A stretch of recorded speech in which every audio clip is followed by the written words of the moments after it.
Bonjour tout le monde, bienvenue dans cette nouvelle émission. Donc aujourd'hui, j'ai le plaisir d'interviewer Didier de Buisseret. Bonjour Didier. Bonjour Merlin, Ludovic Merlin, pardon, j'inverse les prénoms. Ludovic. C'est pas grave, t'inquiète. Alors Didier, est-ce que tu pourrais te présenter pour les gens qui nous regardent, qui es-tu et quelle est ton activité aujourd'hui? Donc je me prénomme Didier, j'ai 50, quasiment 52 ans, j'habite Bruxelles, marié, père de trois enfants. Et donc mon activité aujourd'hui est thérapeute psychocorporel. Donc derrière ce nom un peu flou et complexe, en gros j'accompagne des gens vers un mieux-être, principalement à travers les outils que sont le tantra, le massage tantrique et la respiration consciente. Donc, soit en séance individuelle, soit en atelier collectif. Et par ailleurs, je rédige des articles sur un blog qui s'appelle présenceasoi.be et qui, de fil en aiguille, ont conduit à la parution d'un livre euh, dont on parlera, je crois, un peu plus tard. Et donc, je me retrouve et très surpris de l'être auteur aussi. Voilà. Hmm. Oui, justement, c'est le sujet un petit peu de l'interview. Alors, parce que moi, j'ai lu ton livre, je vous le présente, hein, mais je le mettrai après en référence. Des hommes en chemin vers un masculin conscient. Donc moi, j'ai lu ton livre, Didier, en début d'année. Et j'ai envie justement qu'on puisse un petit peu en parler, de toutes les notions qu'il y a dedans, parce qu'il y a quand même des choses qui m'interpellent, moi, enfin Mhm. qui sont venues résonner. Chouette. Oui, alors déjà, tu disais que c'était parce que tu écrivais beaucoup d'articles sur ton blog, et après, comment c'est venu? C'est une sollicitation extérieure qui est Oui. venue te dire, bon, tu pourras en faire un livre, ou c'est toi qui as eu l'intention, l'idée Non, c'est un éditeur, donc Florent Massot, qui cherchait un auteur pour écrire sur le sujet du masculin. Parce que suite à une recherche personnelle, il s'est rendu compte qu'il n'y avait pas grand-chose sur le sujet. Autant sur le féminin, là, il y a tout ce qu'on veut. Sur le masculin, il n'y a pas tant que ça. Et donc, étant frustré dans sa recherche personnelle, il s'est dit, ben, on peut faire une pierre deux coups. À la fois, je trouve mes réponses pour moi, et à la fois, il y a un créneau éditorial à faire. Et donc, il a fait des recherches sur Google un peu au hasard pour trouver des auteurs. Et il faut croire que mon blog est pas si mal référencé parce que sur une soixantaine d'articles, j'en ai à tout casser deux qui évoquent la question du masculin. Donc, c'est pas un sujet qui, à la base, était celui qui me questionnait ou me fascinait le plus. Mais bon, il est tombé sur moi. L'article qu'il a lu lui a bien plu. Donc, comme c'est quelqu'un qui fonctionne un peu à l'intuition, il s'est dit, OK, ben, je contacte. Donc, j'ai reçu un email. Au début, je me demandais c'est qui ce gars, qu'est-ce qu'il me veut. Et puis, j'ai fait un peu de recherche et j'ai réalisé que c'était un vrai éditeur qui avait édité d'excellents bouquins et des auteurs tout à fait valables. Et donc, je me suis dit, mais pourquoi pas? Et donc, c'était un peu un défi parce que j'avais jamais dépassé un article de quelques pages, je n'avais jamais fait d'écrit de longue durée. Donc, c'est quand même tout à fait une autre formule. C'est comme si on passait du 100 mètres au marathon du jour au lendemain.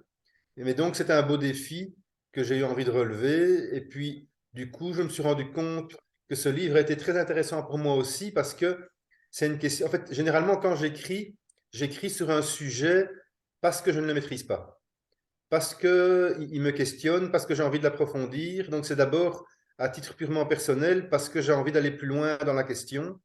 Et donc du coup, je me suis dit, là c'est un sujet autour duquel j'ai un peu tourné, mais que j'ai pas beaucoup abordé. Et c'était l'occasion d'aller plus en profondeur. Et donc en fait, j'ai appris énormément en préparant le livre et en le rédigeant. Donc il y a des tas de choses pour lesquelles je démarrais dans le brouillard. Je démarre un chapitre, j'ai 5% du contenu, je ne sais pas trop de quoi je vais parler. Et puis les choses se déroulaient et de fil en aiguille, on arrive à quelque chose. il est quand même, enfin.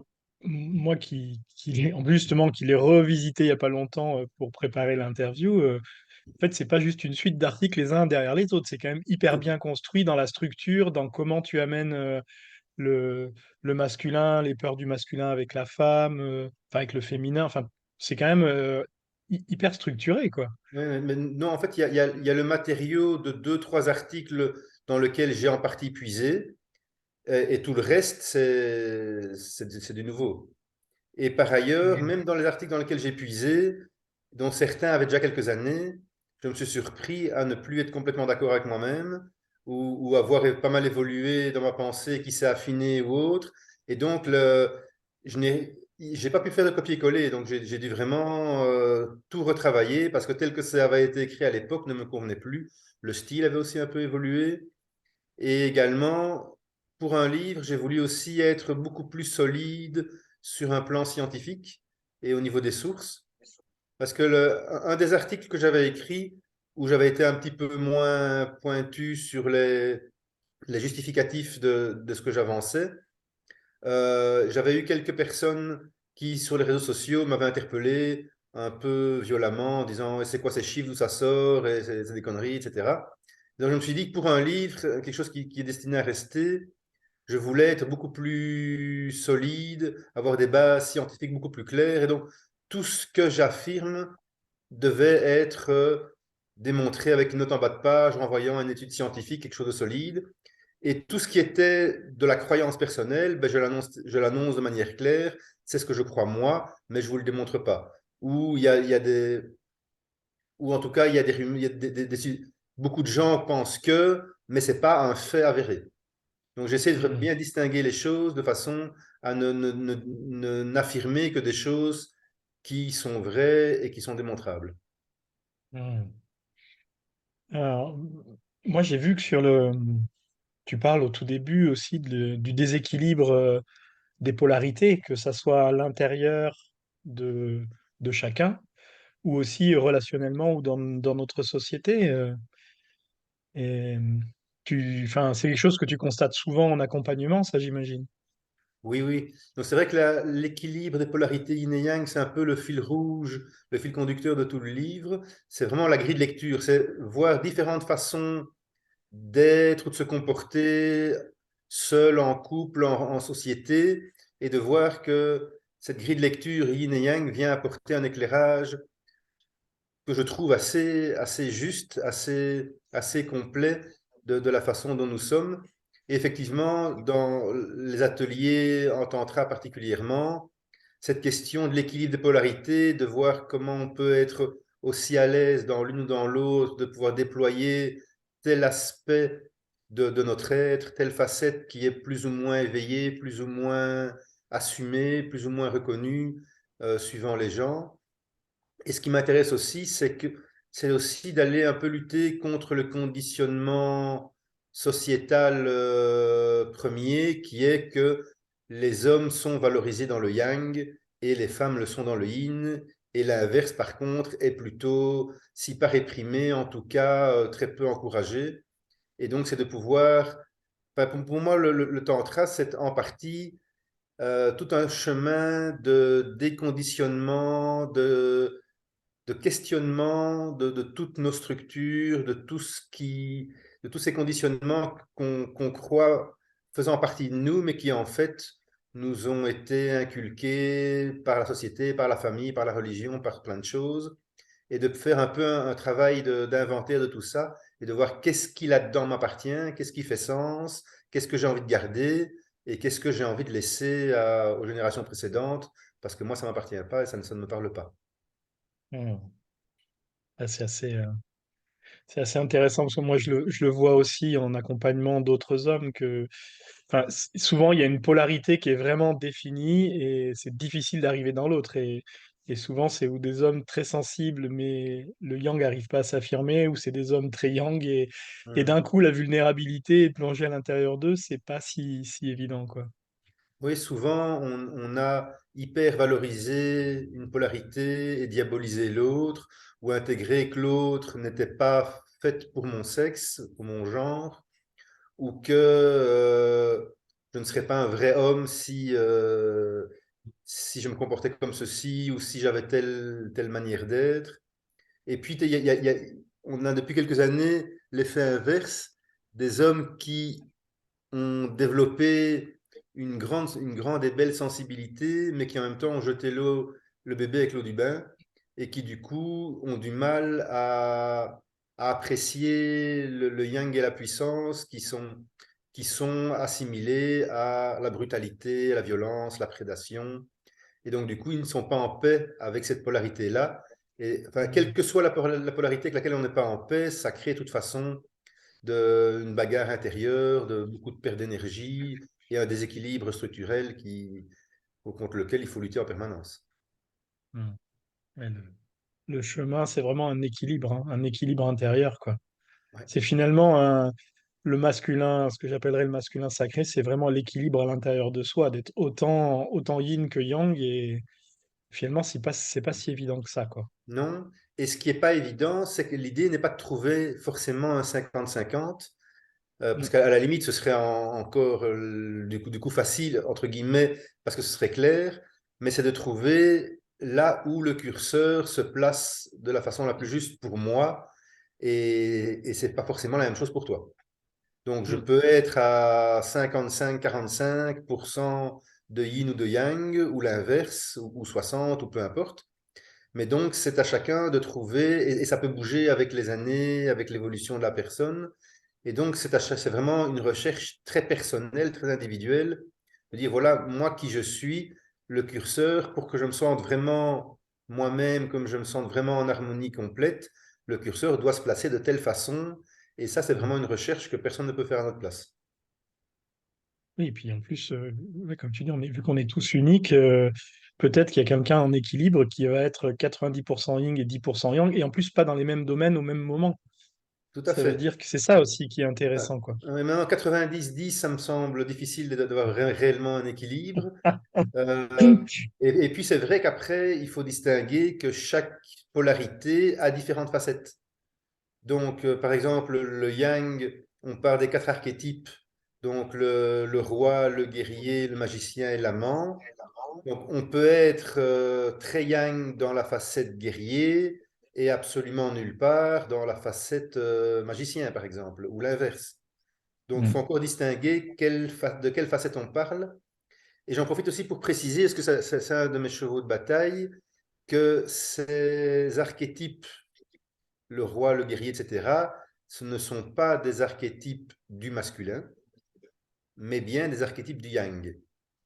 Ce qui fait qu'ils peuvent, peut-être qu'on ne sera pas d'accord, là je vois que tu t'écoutes un peu, mais pour moi, il y a aussi bien l'archétype de la reine, l'archétype de la guerrière, et donc ce sont des polarités qui sont non genrées pour moi. Donc, c'est donc le yang, il peut aussi bien être chez l'homme que chez la femme, et donc ces quatre archétypes, pour moi, ne symbolisent pas le masculin.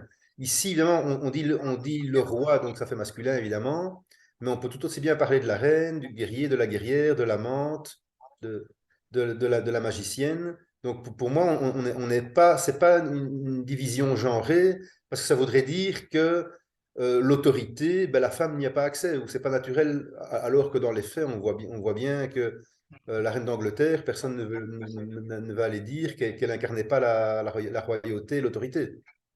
Mhm. Et Serena Williams, si c'est pas une guerrière sur un terrain de tennis, donc pour moi, ce sont des femmes qui sont yang, Mhm. et pas des garçons Mhm. manqués pour autant. En fait, c'est juste parce qu'on n'utilise pas les mêmes termes. On est d'accord, j'imagine, mais on n'utilise pas les mêmes termes. Pour moi, c'est des archétypes du masculin, les quatre, mais parce que le masculin, c'est une tonalité énergétique qu'on porte à l'intérieur de nous. Alors toi, tu dis yin et yang, et moi, je dis masculin, féminin quand je parle de ces énergies, mais parce que justement, j'ai déjà travaillé qu'avec des femmes, avec ces tonalités archétypales du masculin. Et en fait, il y a des choses qui se passent très très bien aussi, parce que même en tant que femme, elles ont du yang et du masculin à l'intérieur d'elles, comme nous, on a du féminin. Et Mhm. c'était assez intéressant d'aller voir comment elles s'étaient construites dans leur masculin, dans leur yang, avec ces archétypes. Donc c'est juste une histoire de termes, Oui, mais oui, c'est clair. Mais on c'est est pour tout ça à que fait d'accord oui, je que crois. ça Mais représente l'énergie yang à l'intérieur de soi et que ça ne définit pas, entre guillemets, l'homme, quoi. Mais c'est pour ça qu'effectivement, je préfère utiliser yin et yang que les termes polarité masculine et féminine, parce que ça vient induire que du coup le yang serait plus réservé aux hommes, et donc du coup les femmes ne se l'autoriseraient pas. Et donc c'est vrai que c'est une question de termes, mais les termes sont importants parce qu'ils induisent une idée où ils peuvent prêter à confusion. Et donc Hmm, des termes moins connotés pour nous occidentaux de yin et yang, je dirais, ouvrent plus les possibilités que masculin et féminin. Mais voilà, après ça, hmm, c'est vrai que c'est une question purement de termes, je suis d'accord. hmm. Après, dans ton livre, tu abordes aussi une des plus grosses difficultés finalement du masculin, qui est, enfin de l'homme, qui est la peur du féminin à l'intérieur de lui. Parce que tu l'abordes avec plein d'aspects, avec justement toutes les différentes parts qui peuvent faire peur à l'homme dans ce féminin. Est-ce que tu veux nous en parler un petit peu ou... Oui, oui, oui. Donc, l'idée de l'article, d'abord, c'est un article, celui-là. Donc, j'avais participé à un cercle d'hommes il y a déjà quelques années, et à un moment, on évoque dans le cercle de parole des peurs inconsciente des hommes à l'égard du féminin. Et j'avais été étonné, on était un petit groupe, genre 10 personnes, mais sur les 10, il y en avait deux ou trois pour qui la peur d'être englouti dans la sexualité par le féminin était des peurs réelles. Et je me suis dit, waouh, ce qui me semblait quelque chose d'assez archaïque et un peu théorique. En fait, c'est une peur qui est vraiment réelle, même si elle n'est pas à prendre au premier degré, bien entendu. On ne va pas être englouti par le sexe féminin avec des dents, etc. Mais malgré tout, la peur que la femme soit une espèce de graisse insatiable, que l'homme n'arrivera pas à contenter parce que à un moment, il va être à bout d'énergie, qu'il va plus arriver à avoir d'érection.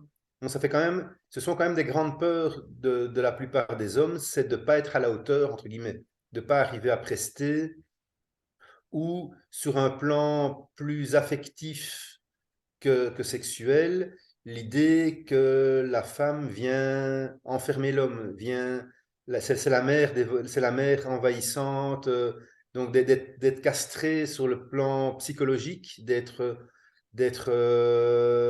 avec un fil à la patte, comme on dit. Donc une fois qu'on est Hmm, marié, c'est vraiment cette idée qu'on perd sa liberté, qu'on est soumis, qu'on perd son libre arbitre.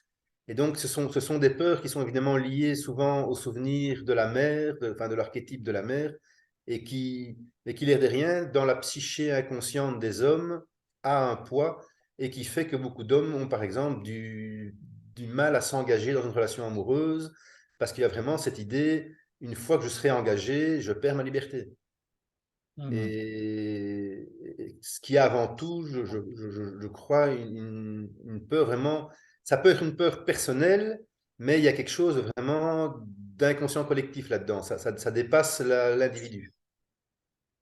Et puis, moi, ce qui me vient, c'est qu'il y a surtout aussi, finalement, quand on, je veux dire plus jeune, si on se met en couple, il y a la projection de procréer, et que finalement, si on n'a pas réglé ça à l'intérieur de nous, on transforme notre femme en mère. Donc, si on n'a pas réglé tout ce qu'on avait à faire avec la mère, d'un coup, notre épouse ou notre compagne devient l'incarnation de la mère. Et selon ce qu'on a à régler, ben, c'est peut-être pas évident des fois. C'est vrai que sur le plan psychanalytique, il y a énormément de choses qui sont dites à ce sujet-là. Et c'est sûr que si notre épouse ou partenaire, on projette dessus qu'elle a quelque chose de la mère, donc il y a forcément sur le plan de la sexualité, ben, c'est difficile d'aller érotiser ou alors dans un truc un peu malsain la relation à la mère. Par ailleurs, ça pousse l'homme à, à ne pas s'affirmer en tant qu'homme dans l'archétype du roi. Et donc, du coup, il reste dans une position plus immature de petit garçon qui, donc, il y a beaucoup de femmes qui se plaignent. Voilà, j'ai trois enfants, plus un quatrième qui est mon mari, d'hommes qui se laissent porter, qui quelque part régressent, s'infantilisent et sont quelque part très contents de, de rester sous l'influence de leur femme, ça leur permet de ne pas devoir grandir. Hmm. Et donc, c'est pas sain du point de vue du couple, mais également d'un point de vue individuel. C'est dommage parce que du coup, l'homme ne va pas s'individualiser, ne va pas se développer et passer de la phase immature à la phase mature de sa construction d'homme. Hmm. En tout cas, sur certains aspects. Moi, ce qui me vient quand tu me dis ça, enfin, ça me rappelle des années de jeune adulte, c'est qu'il y avait justement déjà cette prise de conscience que le masculin dominant patriarcal d'avant était pas très sain et équilibré. Et pour ma part, hein, il y avait eu, quand je dis jeune adulte, une difficulté à prendre cette place d'homme parce qu'il y avait la volonté de ne pas ressembler au modèle d'avant. Et toi, quand tu parlais de, oui, de l'homme qui est en couple, mais qui n'arrive pas à prendre sa place, qui n'arrive pas à être. Et moi, je me retrouve bien quand j'étais adulte comme ça, de ne pas oser être dans mon rayonnement du masculin parce que dans la peur de re-écraser, tu vois, le féminin. Est-ce que ça, tu le vois aussi dans les hommes que tu accompagnes? Oui, parce que j'accompagne aussi des couples. Et donc, dans la dynamique de couple, on peut voir ça aussi. euh, des, des femmes qui se plaignent de ce que leur partenaire n'est pas assez homme, qu'il n'incarne pas le pilier solide qu'elles souhaiteraient, ou qu'elles, du coup, doivent surcompenser et prendre tout le côté yang parce qu'elles ne le trouvent pas chez leur compagnon, avec la frustration, du coup, elles n'ont pas la possibilité de laisser le yin s'exprimer en elles parce que le yang doit tout assumer au quotidien. Et, et donc, à la fois, c'est des femmes qui souvent ont choisi ce type d'homme très doux, très policé, parce que c'est un modèle qui ne fait pas peur.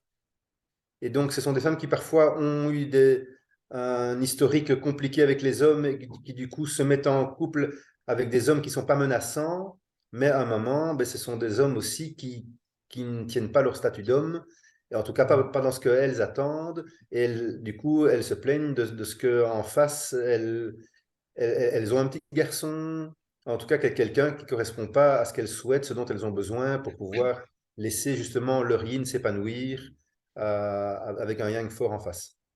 Hmm. Mais tu vois, je trouve que c'est aussi un petit peu, pour les hommes, un peu schizophrène parce que ça veut dire que je l'entends parce que je l'ai vécu d'être avec des femmes qui ont subi des violences, donc elles choisissent des hommes qui sont plutôt cool et détendus et puis qui sont pas très dominants.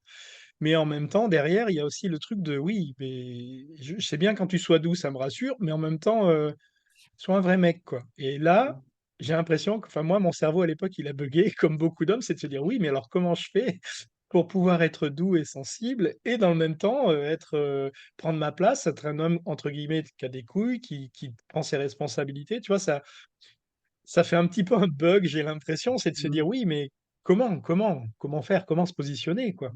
En fait, ça semble inconciliable. On a l'impression qu'on nous demande tout et son contraire en même temps.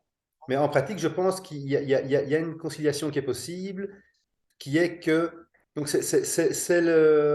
on est plus dans l'archétype du guerrier et sa phase immature, le héros.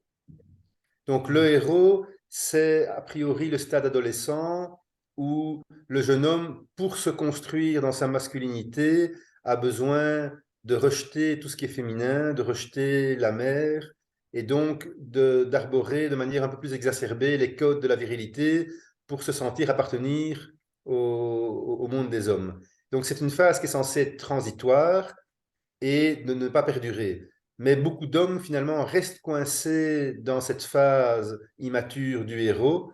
Donc, c'est celui qui est en rivalité avec les autres hommes, en compétition, qui doit prouver. Et la plupart des excès du patriarcat, donc, c'est pas tant trop de masculin ou trop de yang, que, en fait, ce yang, dans cette phase qui est restée immature, qui a besoin de prouver, d'en rajouter, et donc il voit le féminin comme comme finalement le repoussoir total de ce que lui souhaite être. Et donc, il y a beaucoup de rejet, de mépris et à la fois de peur en même temps du féminin et surtout la grande peur de surtout que je ne sois pas associé à ce féminin. Donc, l'idée Mm. que je puisse être vu comme, comme efféminé et autres est vraiment la grosse hantise. Et donc, les femmes, ce qu'elles ne veulent pas, c'est ce côté du héros qui est dans l'excès. Même si c'est le modèle que nous vendent les médias, le cinéma, etc. Et donc, du coup, il y a cette contradiction Mm. qu'elles aussi ont le cerveau un peu lavé par toute la culture, qui fait que d'un côté, elles croient que c'est ça le vrai homme. Et donc, d'une certaine façon, elles peuvent l'appeler aussi, alors que d'un autre côté, c'est pas ça qui leur convient. Donc, c'est vrai que c'est contradictoire. Mais donc, d'un côté, ce qu'elle souhaite, c'est donc pas le héros, mais le guerrier, c'est-à-dire l'homme s'est reconnecté à sa puissance, qui est solide, mais en même temps qui a fait la paix avec le féminin et qui s'est reconnecté avec sa part plus sensible. Et donc, là, il n'y a pas de contradiction. À la fois, l'homme peut être dans sa puissance, peut être fort, mais une force qui est douce, qui est tranquille, qui est assumée, qui est au service, qui vient protéger. Et donc, le fait d'être un homme gentil, avec de la gentillesse, de la bienveillance, n'enlève rien aux qualités yang de puissance. Et donc, Mm. la gentillesse, je crois, reste une qualité vraiment appréciée par les femmes, mais ce n'est pas de la gentillesse qui équivaut à de la mollesse ou à de la faiblesse. Donc, c'est de la gentillesse, mais qui en même temps est dans la puissance. Et les deux ensemble, ça fait je crois, le cocktail qui fait la différence, à mon avis. Donc, Mm. on est à la fois vrai homme, mais on est à la fois doux, sensible, à l'écoute. Et donc c'est vraiment ce mariage des deux polarités, des deux opposés antagonistes, mais qui en fait ne sont pas contradictoires et inconciliables, et qui au contraire sont faits pour se marier et fusionner. Mm. J'entends quand tu dis que la gentillesse et la puissance, mais c'est comme si c'est d'avoir conscience de sa puissance de, de mise en œuvre, même physique, de décision, de choses comme ça. C'est aussi parce que j'ai conscience de ma puissance que je peux avoir l'humilité de ne pas l'utiliser et d'être justement au service et d'être euh, avenant ou prévenant.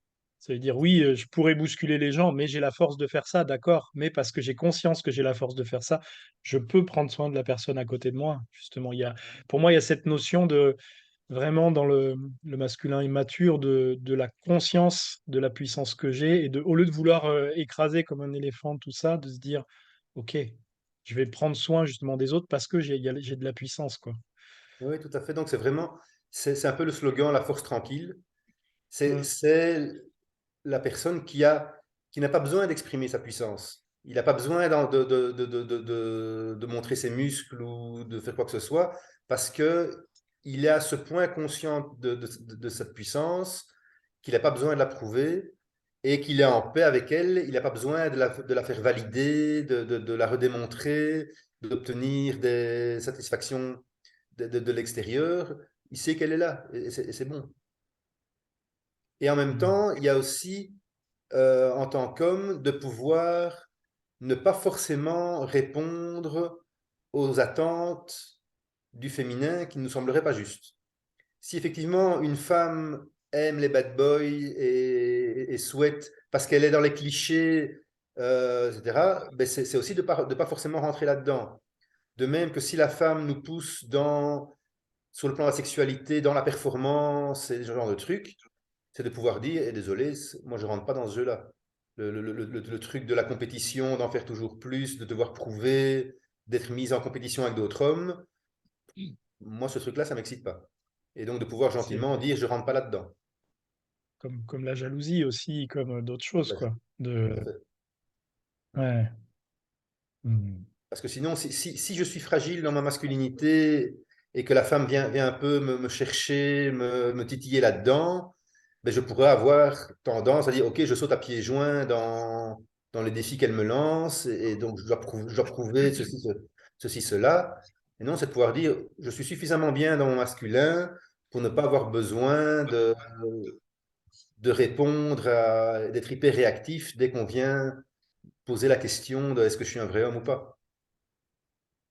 Et même moi, tu vois, ça me fait penser à même sans venir titiller sur le fait d'être un homme, dans la relation, tu vois, c'est aussi de pouvoir garder le cap et la droiture quand l'autre te pousse à bout, tu vois, dans le couple, dans la relation, dans une engueulade ou dans un truc où on n'est pas d'accord, ou quand l'autre va titiller, venir chercher, pousser à bout, pousser à bout, pousser à bout, et de garder le cap pour dire, OK, parce que physiquement, oui, si je en colle une, ça se calme, mais en fait, comment je viens maîtriser, tu vois, la colère qui est là, la pulsion qui va venir, ou simplement le fait d'arrêter, quoi, de se dire, oh, stop, quoi, là, il y en a marre, quoi, tu vois, de garder cet axe à l'intérieur de soi, quoi. Oui, mais donc Ça, je de trouve ça. nouveau, on revient dans l'archétype du guerrier qui n'utilise pas sa force n'importe comment, qui sait la mettre au service. Et je pense aussi l'archétype du roi qui, du coup, sait être dans son autorité et peut dire stop quand c'est pas OK et qui est garant finalement de l'harmonie et de la fiabilité du cadre, d'une certaine façon. Ouais. Ouais. Ouais, il y a tous les phases, finalement, on en revient à toutes les phases immatures du masculin, quoi. C'est clair que quand on est dans la phase immature du roi ou dans la phase sombre du roi, à ce moment-là, on est dans la tyrannie, on est dans l'usage de la Yes. force gratuite et où on abuse de son autorité ou de sa puissance, ou de même que le guerrier est pareil pour le guerrier, où là on est dans l'abus de la force. Là, effectivement, il faut distinguer pour chaque archétype, il y a le côté mature et immature, et puis il y a la face sombre, soit en excès, soit en défaut. Mm. Et donc, le tout est de trouver le juste équilibre, et donc dans les quatre facettes du yang, et de même dans les quatre facettes du yin, tout autant. Mm. Donc, ça devient subtil. Dans ton livre aussi, je vois que tu abordes aussi un autre point dans le rôle essentiel du père, parce que justement, dans le masculin immature, s'il est aussi immature, c'est qu'il y a eu un vide. Il y a eu un vide de transmission, un vide d'initiation, un vide de rite de passage. Et Ouais. Mais donc, je crois très fort dans la vertu de l'exemple et du modèle.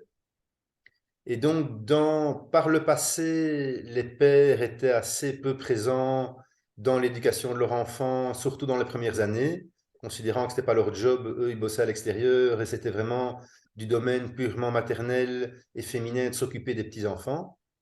Et donc, forcément, le garçon qui a vécu toute son enfance dans un milieu très féminin, maternel, doit d'autant plus faire une coupure euh, importante pour pouvoir se séparer du féminin et se construire en tant que masculin.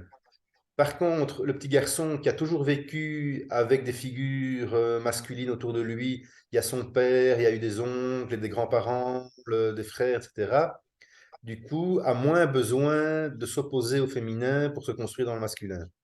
Et de même, en tant que petit garçon, si je vois un modèle de père qui est équilibré dans ses polarités, qui n'est pas un modèle absent, qui n'est pas un modèle qui est uniquement patriarcal, enfin le patriarche qui n'est là que pour punir, hausser la voix et qui n'a pas de geste de tendresse ou de douceur envers ses enfants ou sa femme, ben c'est clair que je vais me construire en partie soit en totale opposition, soit en mimétisme par rapport à ça.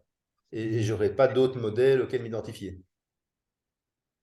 Donc je crois que l'implication des pairs à une échelle vraiment importante, en Occident en tout cas, parce que je ne connais pas très bien comment ça se passe partout dans le reste du monde, j'ai le sentiment que c'est vraiment relativement récent à l'échelle je dirais, de l'histoire, de l'humanité. Et donc, je n'ai pas lu énormément de choses dessus, mais j'ai le sentiment que ça peut être un moment charnière, un basculement vraiment important dans l'histoire de l'humanité, parce que on va vraiment basculer de la civilisation patriarcale du héros, donc de l'archétype violent et guerrier, vers quelque chose de beaucoup plus doux et équilibré, et dont autant les femmes et les hommes, nous pourrons vraiment y Mm. gagner. Mm. Donc, enfin, je mesure pas combien, mais j'ai l'impression que c'est vraiment quelque chose de nouveau et qui peut avoir un impact vraiment majeur et significatif sur la relation que nous, les hommes, nous avons à notre masculin, que les femmes ont à leur féminin, et également les relations entre hommes et femmes, tout simplement. Mm. Ouais, Du coup, ouais, je suis prudemment très optimiste par rapport à ça. ouais. Moi aussi, je vois bien qu'on est dans un moment charnière qui fait que là, depuis quelques années, le masculin se réveille et quand il va mettre en place des nouvelles lignées de transmission, où justement on va enfin pouvoir enseigner de manière consciente qu'est-ce que c'est que du masculin mature, il y a beaucoup de choses qui vont se dérouler en cascade parce que c'est vrai que ce masculin immature, comme tu dis, le héros qui est resté bloqué justement parce qu'il n'y a plus d'initiation, donc en fait c'est normal que les hommes restent immatures vu qu'on leur a enlevé les rites de passage qui existaient avant. Peut-être que c'est parce qu'il faut qu'on en refasse de nouveaux aujourd'hui, qu'on en crée de nouveaux même à l'échelle plus globale pour que justement on arrive à un masculin mature. Mais j'ai l'impression qu'il y a vraiment une charnière là. On va arriver dans un autre monde avec des nouveaux repères, quoi. Et en même temps, le fait que les petits garçons soient en présence de figures masculines de façon beaucoup plus régulière qu'avant me fait penser que le besoin de rites de passage est peut-être du coup moins criant, ou en tout cas des rites différents de par le passé. Parce Oui, qu'avant, quand le petit garçon voyait pas une figure masculine pendant ses 10 premières années, ben forcément, il fallait des rites longs, importants, parce qu'il y avait toute une évolution, une charnière importante qui devait être faite. Aujourd'hui, ben, ce sera différent. Je dis pas qu'il faut pas de rites, mais ils seront forcément différents de ceux du passé parce que la situation n'est plus la même. J'ai l'impression. c'est surtout que pour moi, les rites de passage avant, ils faisaient vraiment passer du héros au guerrier, mais que au guerrier, quoi. Oui. C'est-à-dire que dans les sociétés premières, quand tu vois les rites de passage, c'est quand même des trucs durs, violents, pour accueillir sa vulnérabilité, mais c'était plutôt une vulnérabilité physique et émotionnelle, mais il n'y avait pas la conscience de la globalité du fonctionnement. J'ai l'impression que là, c'est ça, où ce que tu es en train de dire, où on va arriver peut-être sur des initiations, entre guillemets, plus douces. Ça sera moins des initiations guerrières comme avant, mais ça sera quand même des initiations, pour moi, de conscience, en fait. C'est Mhm. ça qui arrive. Ouais. Et donc, qui peut-être ne se feront pas sur un temps bien précis défini, mais s'étaleront sur éventuellement plusieurs années de façon plus diffuse dans la relation que le père aura à son enfant, à qui il apprendra à bricoler, ou des choses comme ça. Donc, pendant cette facette de l'archétype du magicien, le terme est très mal choisi parce que c'est pas de la magie, mais c'est plutôt le fait La technicité, quoi. la technicité, la technologie, l'utilisation du plus rationnel du cerveau et donc du mental. Ça pourra se faire au quotidien par des apprentissages entre père et fils, et même pas que, parce que également, si les femmes ont plus accès et développent plus leur polarité yang, ben c'est peut-être la maman qui apprendra au gamin à remplacer un pneu de vélo ou à utiliser un ordinateur. Hmm. Et donc, ce sera un apprentissage du yang, mais qui du coup ne se fait pas forcément par un sexe ou par un autre. Donc après ça, Ouais. l'apprentissage de la masculinité, du coup, se fera de manière un peu différente aussi, j'imagine. Hmm. Quelle forme ça va prendre, c'est pas encore très clair. Je ne sais pas. Ça ramène aussi au sujet du yin chez l'homme, quoi, finalement. Parce que, tu sais, quand tu dis, oui, bah, peut-être que ce côté yang, c'est peut-être leur mère qui vont leur apprendre, et peut-être que le père va lui apprendre à être, à s'asseoir dans la nature, à accueillir l'invisible, à écouter l'autre, à accueillir ses sentiments. Et justement, c'est peut-être dans cet équilibre-là qu'il y a quelque chose de nouveau Ouais. qui va naître. Et c'est clair que si les deux parents sont polyvalents là-dedans, et du coup, l'idée n'est pas d'inverser les polarités et que la femme représente que le yang et l'homme le yin, mais que les deux parents sont sont capables, avec fluidité, d'incarner les deux polarités, les deux rôles, ben c'est aussi un beau message à donner aux enfants, qui est que eux-mêmes peuvent déployer les deux polarités en eux et de ne pas devoir se cantonner à une des deux Mm. spécificités. Et donc c'est pour ça aussi que dans le livre, j'avais envie j'ai créé un chapitre des archétypes yin du masculin. Parce que je me suis rendu compte que autant les femmes avaient du mal à avoir des modèles archétypales pour le yang, autant les hommes avaient finalement pas tellement de modèles de yin auxquels ils pouvaient s'identifier.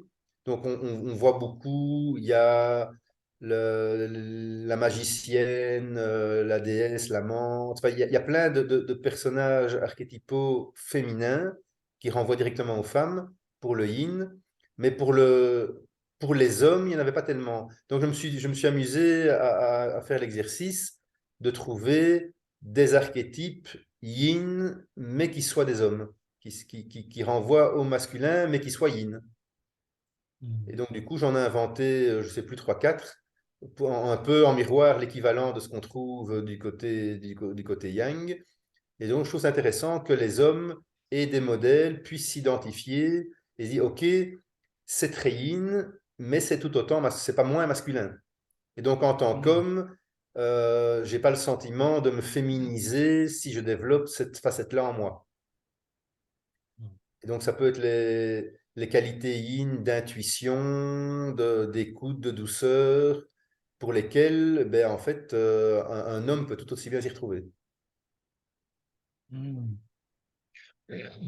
Mais c'est aussi déjà des. En fait, tout ce que tu décris, c'est déjà les qualités de l'amant. Parce que l'amant, souvent, Parti, oui. c'est aussi pour moi le- des fois l'écueil, parce qu'il y a beaucoup de gens qui font du tantra, de voir l'amant dans le côté sensuel, sexuel, mais l'amant, c'est aussi la notion du beau, le lien à l'invisible, l'intuition, le fait d'être canal, le poète. Finalement, l'amant, il regroupe toutes ces qualités yin Oui, oui, de. en fait, l'amant, c'est un archétype un peu hybride, qui est en partie yang, mais en partie yin aussi. Et il a un peu les deux, parce que c'est clair que le bon amant est quelqu'un qui est à l'écoute, Oui. qui est dans la connexion. Donc, ce qui sont a priori des facettes yin. Il n'est pas que dans... il serait que dans la puissance sexuelle que à ce moment-là, on serait dans quelque chose de pas équilibré. Et est-ce que tu arrives à voir c'est l'alternance, le lemniscate qui vante le guerrier et l'amant? Parce que pour moi, quand tu dis l'amant, il est aussi yang, pour moi, c'est plutôt le guerrier qui est yang. L'amant, il est yin et yin. Le guerrier est yang yang. Le magicien est yin yang. Et le roi est yang yin. Ok. Et, Euh, ouais, ouais, ça peut et effectivement. et que pour moi, il y a le passage de l'un à l'autre, que dans l'acte, on peut être actif ou passif. Tu vois, on peut recevoir l'amant, et on peut aussi être très dans la performance comme le guerrier finalement, et que finalement c'est juste le basculement de l'un à l'autre. Hmm. Mais c'est vrai que comme le guerrier, dans sa phase mature, il a du yang, mais il a accueilli son yin. Moi, je ne sais plus quelle Mm. était la phase immature de l'amant, je ne me rappelle plus bien. Mais là Le aussi, dépendant ou il y avait, l'impotent ou le dépendant en fait. je ne sais plus quel était le nom utilisé, peut-être.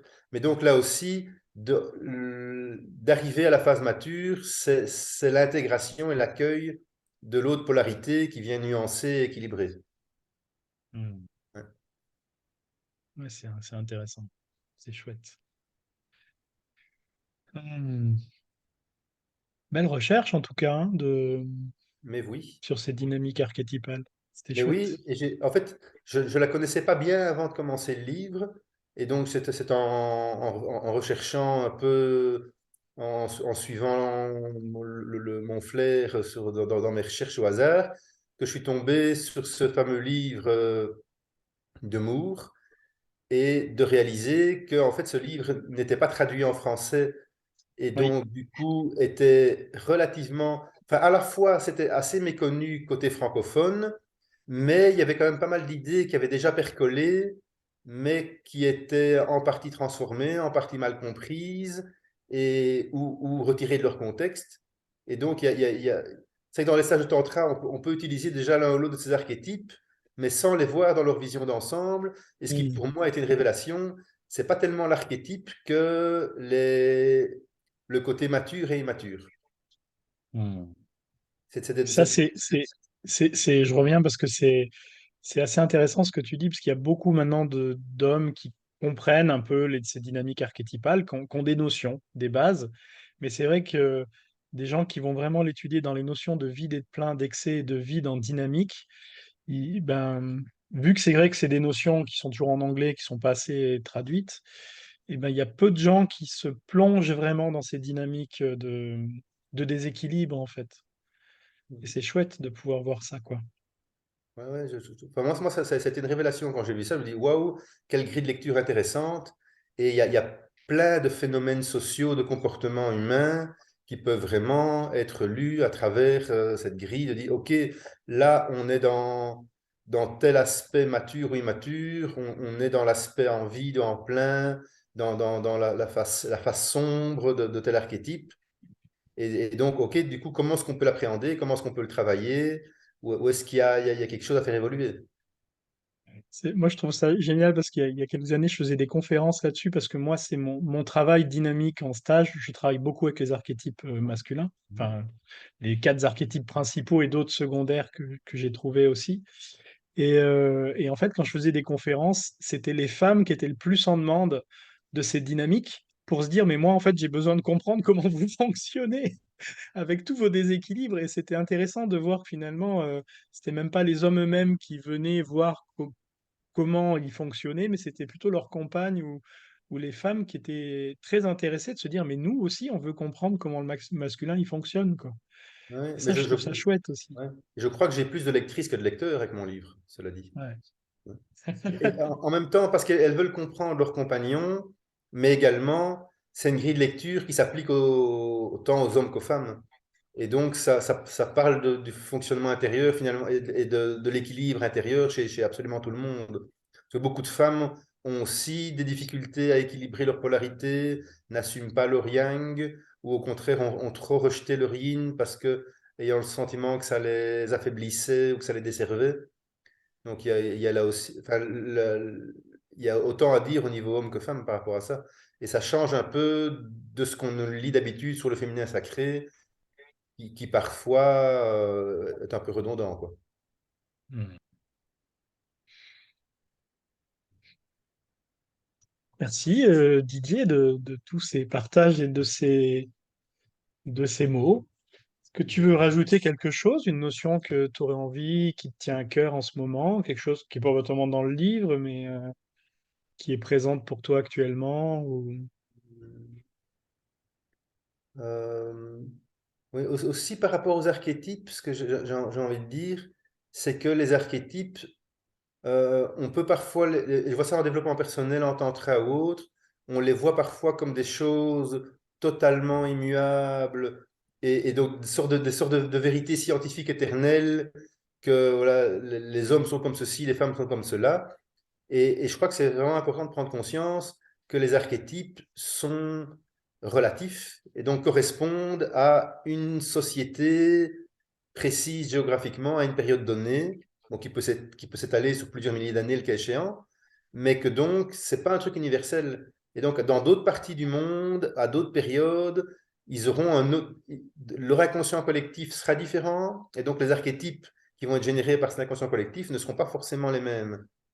Et donc, avoir les archétypes comme quelque chose de totalement immuable, on vient finalement cristalliser des vérités qui, du coup, deviennent des clichés, deviennent des poncifs et peuvent entretenir finalement des stéréotypes qui Hmm. s'avèrent soit pas ou plus forcément justes parce qu'ils ne correspondent plus à une évolution du monde. Donc c'est à manier avec toujours un peu de discernement sur les archétypes. Hmm. C'est un magnifique outil, mais de ne pas en faire un instrument de véhicule de clichés donc de pouvoir être lucide par rapport à ça aussi. Ouais, ce qui est intéressant, c'est que, enfin, moi, c'est comme ça que je l'aborde aussi, que je l'enseigne, c'est que c'est des dynamiques énergétiques intérieures.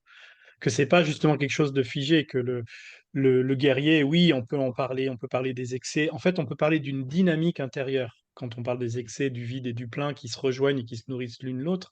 Mais c'est vrai que on peut pas dire le guerrier, c'est ça. C'est plus comment je le vis et comment ça se manifeste ou ça bouge à l'intérieur de moi. Et c'est vraiment comme si on disait, comme en médecine chinoise, on parle du feu, du bois, on voit que c'est des dynamiques. C'est pas le feu, c'est ça, ou le bois, c'est ça. C'est comment ça se bouge à l'intérieur de moi, quoi. Ouais, et C'est ça qui est ma intéressant. perception aujourd'hui du guerrier n'est évidemment pas la même que celle d'un combattant sumérien en moins 2000 avant Jésus-Christ, quoi. Oui. Et forcément, on ne met pas la même chose dans la notion de guerrier. Mm.